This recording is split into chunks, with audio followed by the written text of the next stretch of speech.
بسم اللہ الرحمن الرحیم۔ حضرت علی رضی اللہ عنہ نے فرمایا، سورۃ انعام جس مریض پر پڑھی گئی اسے اللہ تعالیٰ شفا عطا فرماتا ہے۔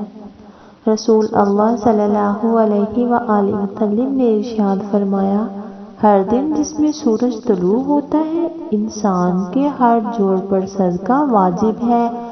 لوگوں کے درمیان انصاف کرے، یہ بھی صدقہ ہے۔ حضرت علی فرماتے ہیں، 3 لوگ جب آپ کے سامنے بات کر رہے ہوں تو انہیں مت روکیں، والدین، بچہ اور غمزدہ انسان، کیونکہ ان کا دل بول رہا ہوتا ہے۔